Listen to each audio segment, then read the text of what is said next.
Hey Joshua, how are you today? It's so great to see you. Sandy, I am amazing. It's a sunny, bright day here in Austin, Texas, and I get to have a conversation with you today. So Yay! I can't complain. I've always wanted to visit Austin and it's on my list. Well, this would So, not be the week to do it because it may or may not, right? It's South by Southwest here in Austin, Texas, which is a huge festival on music, film, tech, everything, but that just brings a tremendous amount of people in here. But anytime you're in Austin, let me know. Love to be able to host you. sounds good. All right, so before we started recording, I mentioned this beautiful artwork that you have behind you. Yeah. So tell me about that again, because I Yeah. want the audience to hear this. It's really cool. No worries. Well, I went through a journey a couple years back where I, kind of step out of my body and really was kind of looking at different aspects. And I was actually talking with a friend, an artist of mine, and this is what the paintings that he drew for me because what I was trying to be able to represent was the female and the male ethos. And I think they're so important, right? Because as we continue this journey, as we go through, I believe that you have to have both sides of the coin to be able to have true value, right? Not one without the other. And we continue to be able to see this struggle as it goes by. And I think we're more powerful together. So I always try to be able to sit in between the two. I love it. They're really Yeah. beautiful. For those that can't see it, it's just really, really Well, they'll cool. have to go check out your YouTube, right? That's right. All right. So, Joshua, everybody has a story. We're going to get to what you do in a minute. But how did you get to where you are today on this journey? Wow, that is a story in itself. So, I could always go back. I love how you asked about the story and how I got to today because I'm like, what's your entrepreneurial journey? Well, it's like, well, do you want me to start back when I was a kid selling candy out of my locker, right? Like, there's so many different aspects, but truly, a lot of my story started about 20 years ago. I was kind of blessed and cursed. I got in the online advertising business through a friend, and I was shortly in that, and then I started my own company. And my first company, as we kind of go through it, I went through, and one of my first clients happened to be a company that most people forgot about these days. And if you're on the younger side, you probably never even had an account. It was MySpace. MySpace. So Yep. I figured you were yeah, going to say yeah. that. So most people are like, whoa, MySpace. I'm like, yeah, they actually used to monetize their traffic. I actually helped them create one of the first social media ads to be able to monetize their traffic that a lot of what you see today is based around. So, it was really cool, but in my young 20s and stuff of that nature, being able to go through here, I created multiple different companies and I did the thing that we were all told to do, build companies, build wealth, and, continue to be able to go forward. And, going through and monetizing over $500 million in advertising spend, controlling 35 trillion online impressions in this world. And, you continue to be able to go through and I built multiple companies. And at a certain point, Sandy, I realized it was very hollow. I had gone through, been married, had kids, all those other aspects. And when I had my son, I wanted to have a shift in my life, right? Because I didn't want to be that father that wasn't around. So I stopped working at the office and I came back to work at home. And I always had an open door policy in my house because I always wanted to make sure anything I said on the phone, doing business, whatever, I don't care how young my son was, I could always say it in front of him. If I couldn't say it in front of him, I shouldn't say it at all. That was the kind of space that I went into. And I remember just kind of being able to shift as a father on what I wanted to do. I wanted to add value to this world, not just monetize it. And I had done monetizing so well for so long that as I started making the shift, I started having different conversations that were uneasy with, well, my ex-wife now, my former, I should say.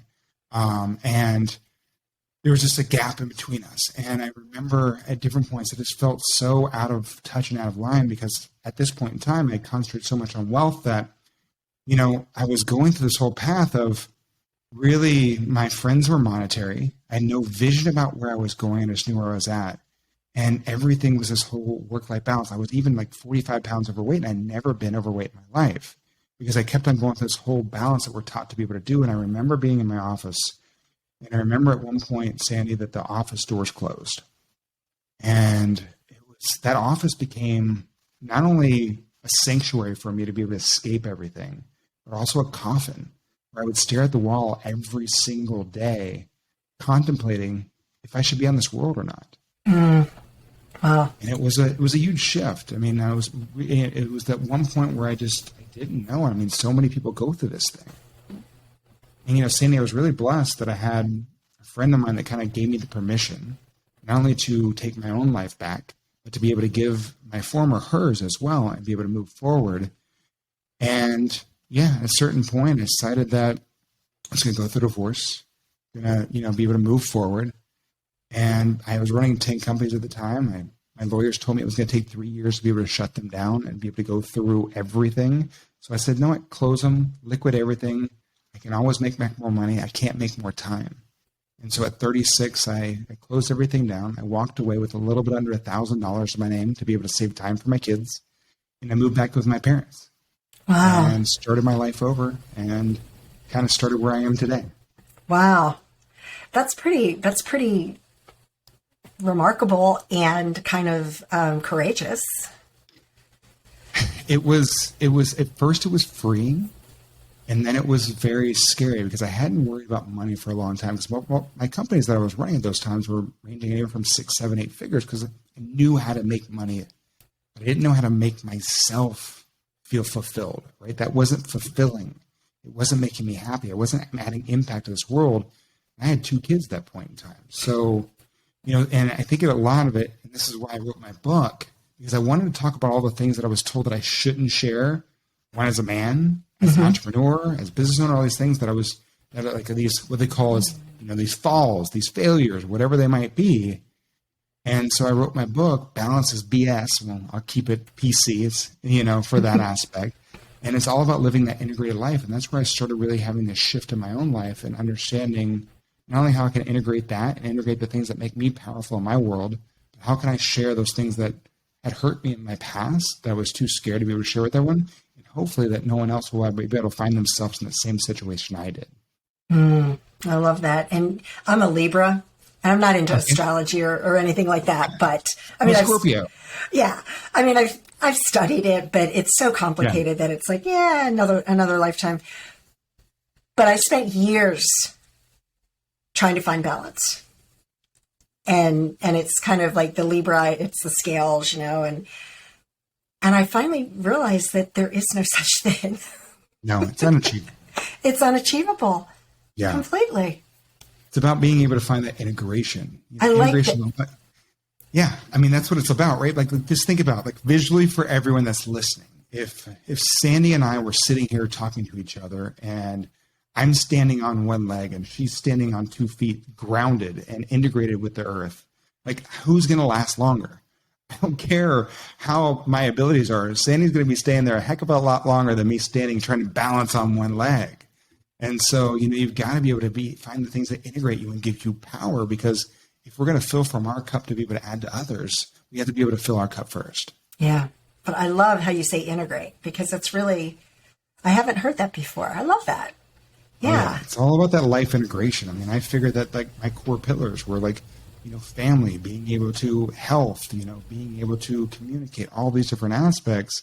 And I was like, how do I actually give that to myself first each and every day?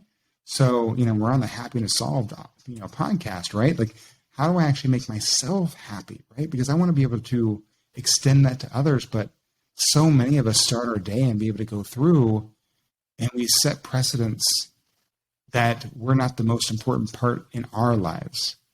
I think that's the biggest shift that we have to be able to start thinking about. It's like, how do we do that and how do we save that? And it's really being able to give to yourself first. Yeah. So what do you do every day? Because you said, you start your day out. What do you do every day to make sure that you're choosing happiness? Well, I think it starts all the way that everyone wakes up. Now, Sandy, if I ask you, what do you think that probably 99 at this point % of the world, maybe 95, let's hedge our bets a little bit there. 95% of the world does when they first wake up in the morning. What do you think the first thing they do? Get out of bed. Well, get out of bed and they probably reach for their cell phone, cell phone, right? Right. And so what we're actually doing is we're setting precedents that the outside world is more important than us. Yeah. The world didn't stop spinning. Our companies didn't blow up. We're still alive, right? Because we woke up. Because if we had gotten those things, we're not going to find it on social media. We're not going to find it in a text. Someone's going to call us if something really, really is massively has shifted. So if that's not the case, if you aren't woken up in the middle of the night by a phone call letting you know something drastic has happened, you can give that time back to yourself in the morning to at least wait 30 minutes, an hour, 2 hours, whatever it is, to be able to touch that cell phone, to be able to look at the TV, to be able to allow that outside world in and be able to change that precedence, right? So like that's the first thing that I do. And then it's, how do I, let's do some meditation, be able to connect back with my soul, being able to work out. It's really important to me, making time for my kids. And I'm remarried now for 3.5 years. So it's, being able to connect my family and making sure before I go into business, before I put the other outside world at that importance level that I need to be able to be. But I have to be able to fill my cup up first. And so those are the ways that I do it each and every day. Love it. I love it. Yeah. No, that's a good practice to get into. Okay. So you gave me a short bio and you say you're the dopamine dealer of LinkedIn. So talk about that. Is that what you're doing now? It is what I'm doing now. And it's interesting. I was on a podcast called the Hustle and Flowchart podcast. And I had talked to them about what I do on LinkedIn and how we help our clients and we go through. And that was the title that was kind of deemed to me when the podcast came out, and it kind of stuck. And it's interesting to be able to look at that because what I had taken from all that, remember when I talked earlier, I worked all kinds of traffic, monetizing online. There's a huge difference between actually traffic and in true engagement. Right. And in today's world right now, as we look at it, we always look at, well, is it B2B or B2C, right? Business to business or business consumer? Well, I say neither one exists. I think it's truly, those are different things that men and women like me and you created years ago to be able to diversify ad spend. Truly, it's all H to H, human to human. Right. Right? Yes. Because every company is run by another human being. Most marketers have forgotten that. So how do we connect? Right? How do we actually go through and the things that I do to be able to help our clients on LinkedIn? And I mean, it's awesome. Like these days, like Sandy, I get to work with the men and women that I used to read their books on 20 years ago, how to be able to start my own companies. And now I get to be able to help them, rather than sell their audience, educate, inspire, and draw them in, right? Really make a shift. And it's all done, honestly, just through the things that my mom taught me how to be able to treat other human beings. Just doing it online, being able to give little hits of dopamine to be able to draw that human connection and put someone in a flow state to have a real conversation. So that's kind of where we do it right now. Yeah. That's really awesome. So what's the most important thing that you tell entrepreneurs or business owners what to do with their LinkedIn? Like what's the most important what does everyone hate about LinkedIn, right? We all get those messages, those spam messages. Someone's trying to sell us or pitch us right when they connect, right? Mm-hmm. I mean, that's the biggest thing. Well, how do we shift that? That's one of the first things that people have to be able to do. How do we connect as individuals? If I walked up to you in person, was like, and I see you on the street, and I'm just grabbing random people. Hey, can I have 15 minutes of your time? I mean, we've seen those people too. A lot of times we walk right by them. But that's what it is. And they go, oh, well, it's on LinkedIn. It's just someone else. I'm going to play the numbers game and go, I'm going to send out 1,000 messages. And I'm going to hope for that one opportunity. And then I'm like, yay, one opportunity. When in all actuality, you just upset and pissed off 999 people. Right. And there's a better way to do it. And like to me, in this world, especially post-COVID, there's a lot of things that we took for granted prior to that, right? We took for granted not wearing a mask all the time. We took for granted, being able to go anywhere and do anything we wanted, anytime we wanted, right? I know I took for granted the little things in life, like my kids actually going to school rather than just the other room. That was a big thing. And I was like, whoa, I'm not a teacher. I love my kids, but I'm not they need to be able to go to school and have someone that's more certified to be able to do that. And, thankfully our teachers are amazing to be able to help with our kids these days. But these are the things. So like online, we take for granted the little triggers that people do. You can LinkedIn, you can see when someone looks at your profile.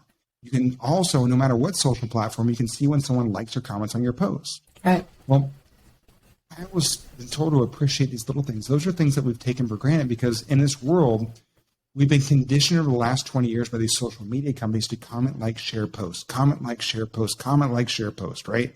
We're in this pattern. And to create a stopgap in someone's pattern, you have to be able to grab their attention. And I think appreciation is a great stopgap in someone's life with something they don't appreciate, right? So, hey, Sandy, I saw you looked at my profile, right? I just want to reach out and say thank you. I'd love to be able to connect with you and find out what pushed you to check me out. Sandy, I saw you like my recent post. sending them a personal message. I just want to reach out and say thank you. I'd love to be able to connect them and push you to engage, right? Because what I'm trying to do is, one, start with appreciation, create that stopgap. And then I want to have a conversation, because conversations can turn into relationships, and relationships can create opportunity. But people try and jump all the way to the opportunity as soon as they start the conversation. Yes. And it is very frustrating. And as a coach, I am bombarded by other coaches trying to get me into their coaching program. And I'm like, oh yeah. I love it. I see you're a coach. I can help you. Hey, let me teach you how to make $50,000 months. I'm like, it's not about the money for me. Sorry. Exactly. That should be a byproduct. I mean, that's what we do, right? Like, right. I want to show everyone how to be able to make advocates first. Right. And allow that byproduct become clients. And how do you make an advocate? Well, you treat them like another human being. Yeah. Right? You educate, inspire them, you draw them, and they choose to work with you. It's so much more powerful than being sold. And then at the same point, when you're going through these things, it's just how do we actually just remember these are not just numbers. We're not trying to sell. I want to be able to have relationships. And that's what it's all about. And that's kind of where the whole dopamine thing came in, because it's little hits of dopamine, right? To be able to go through. Same thing, like if I wanted to, let's say I want to get your attention, Sandy, and, kind of going through there, I'm going to look on LinkedIn and see if you post online. Like in this world, we all post. I don't care who you are, where you live, whatever going on. We've all been conditioned to post online for one reason above all else. And, people kind of go in, right, Sandy, and they go, well, you're probably thinking, okay, to get clients, to build advocacy, brand awareness.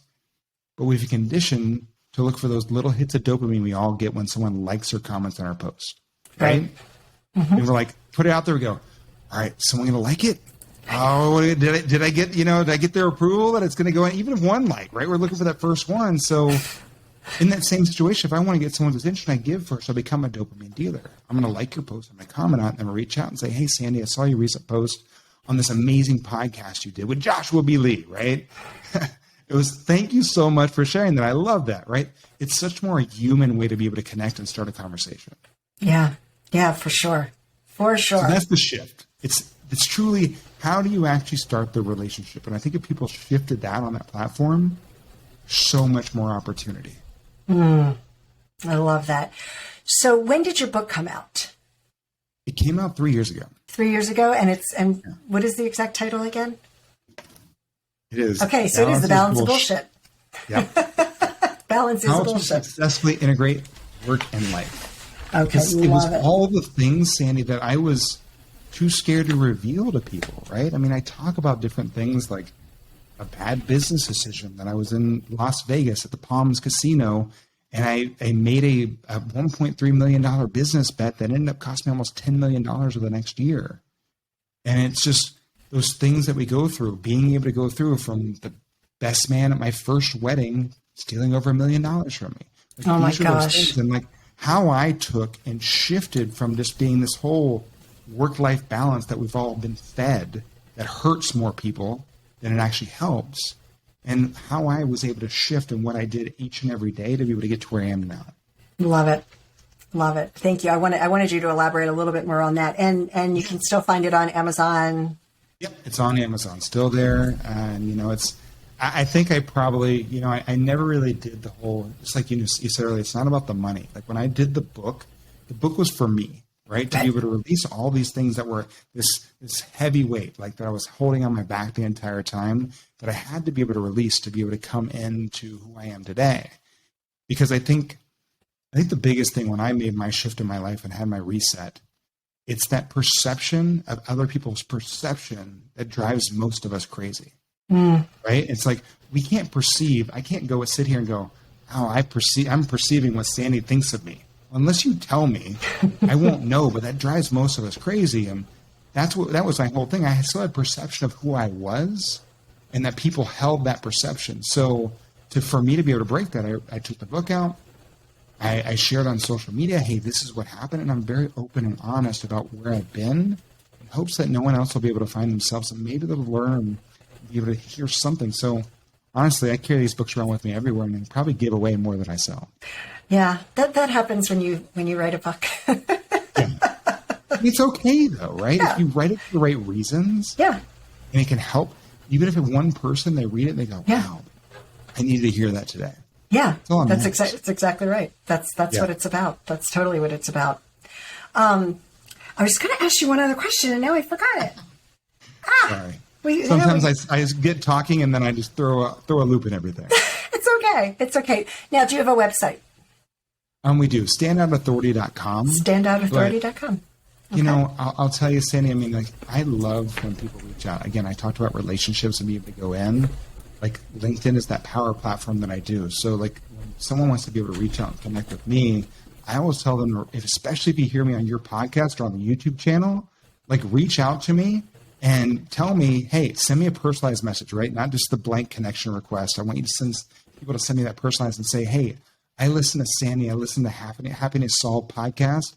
And this is why. This is what I love about Sandy, because then when I get those kind of messages, I can come back to you and say, Sandy, look at all these amazing messages I got from people that heard me on your podcast and what they think about you and how amazing they think you are. Love So it. it helps me not only build a relationship with them, but a better relationship with you too. Oh, that's awesome. I love it. Yeah. And I remember what I was going to say. It wasn't a question, but you were talking about your perception of how other people perceive you.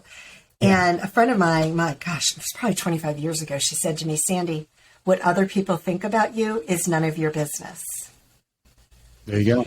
And we're all human. I still Yeah. sometimes it'll pop up and I'm like, nope, whatever they think about me, it's not my business. It's none of my business. Because it can be very consuming for many people. Especially with social media these days. I mean, it is truly stealing people's happiness. Oh, I on a know. regular basis. And, you know, for me, I avoid going on Facebook. And I didn't even realize this, but I went like 2 weeks without a post. And one of my friends actually sent me a message and she said she was checking up on me to make sure everything was okay because she hadn't seen me post anything. Yeah. like, well, thank you. I appreciate that. However, you know, I just can't. And I know But Sandy, I mean, think about that though. Like how Yeah. powerful that is that, you know, you have people that in your message and your content that you're putting out there, you know, it's so watched that you have friends and people that are watching and expecting it, and how impactful it is that they'll even Yeah. reach out to you to be able to go, hey, are you okay? Because in this world, so many people won't get that. And so that's amazing. Yeah.